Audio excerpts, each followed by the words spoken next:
നമ്മൾ കുട്ടികൾക്ക് ഏറ്റവും ഇഷ്ടമുള്ള ഉത്സവം ഏതെന്ന് ചോദിച്ചാൽ അത് ഈ നവരാത്രി ആഘോഷം തന്നെയാണല്ലേ.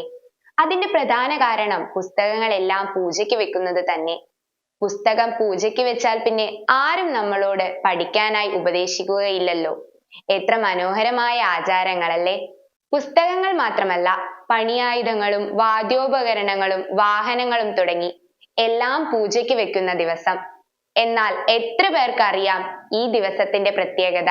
മറ്റൊരു ആഘോഷങ്ങൾക്കും ഇല്ലാത്ത മഹാത്മ്യങ്ങൾ നിറഞ്ഞതാണ് 9 രാത്രികളിലായി ആഘോഷിക്കുന്ന മഹാനവരാത്രി.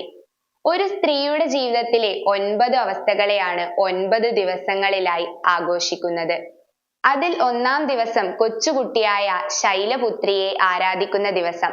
ബാല്യം, വിശുദ്ധി, നിർമ്മലത എന്നീ ഭാവങ്ങളാണ് ശൈലപുത്രിക്കുള്ളത്. രണ്ടാം ദിവസം ബ്രഹ്മചാരിണിയെ ആരാധിക്കുന്നു. വിദ്യാർത്ഥിയായ യൗവനയുക്തയായ പാർവതി ദേവിയെ ആരാധിക്കുന്ന ദിവസം. അധ്യയനം, ധ്യാനം എന്നീ ഭാവങ്ങളാണ് അന്നേ ദിവസം. മൂന്നാം ദിവസം ചന്ദ്രഘണ്ഠാദേവി, തലയിൽ അർദ്ധചന്ദ്രഘണ്ഠയായി അലങ്കരിച്ചിരിക്കുന്ന രൂപം. പരമശിവനെ കല്യാണം കഴിച്ച സൗന്ദര്യഭാവം. നാലാം ദിവസം കുഷ്മാണ്ഡാദേവിയെ ആരാധിക്കുന്നു.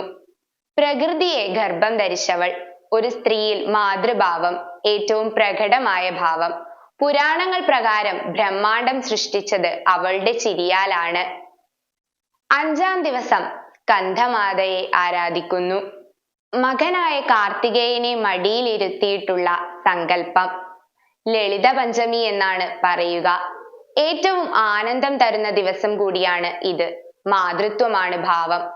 അവളുടെ ആരാധന കുടുംബ ഐക്യത്തിനും സമാധാനത്തിനും അനുഗ്രഹകരമാണ്. ആറാം ദിവസം കാർത്യായനി ദേവിയെ ആരാധിക്കുന്നു. മഹിഷാസുരനെ നേരിടാൻ ജനിച്ച ദേവി. കർമ്മ പൂർത്തീകരണത്തിനു ശേഷം മധ്യവയസ്കയായ സ്ത്രീയുടെ രൂപമാണ്. അവൾ ശക്തിയും ധൈര്യവും നൽകുന്നു.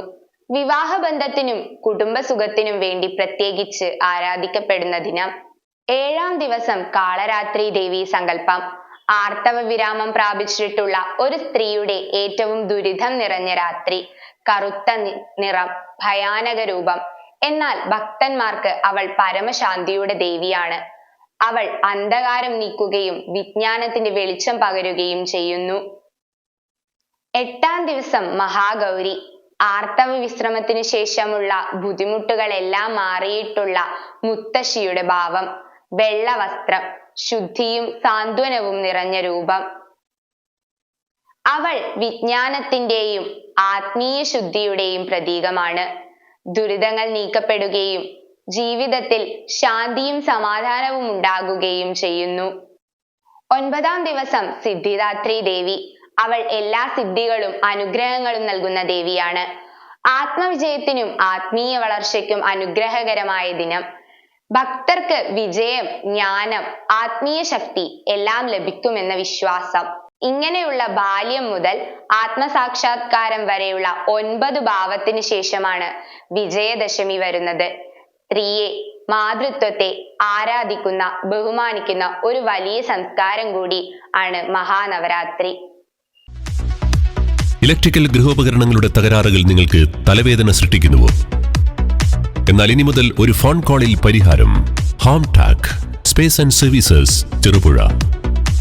Residential and commercial air condition, refrigerator, washing machine, inverter, water filter, water heater, mixie, fan, stove, solar water heater തുടങ്ങിയ എല്ലാ ബ്രാൻഡുകളിലുമുള്ള ഉപകരണങ്ങളുടെ സ്പേസും സർവീസും ഹോം ടാക്കിൽ. ഗൃഹോപകരണങ്ങളുടെ സമ്പൂർണ്ണത വിശ്വസ്തയോടെ എന്നും നിങ്ങൾക്കായി. Home Tak home appliances, space and services, Pulingome road, Cherupuzha.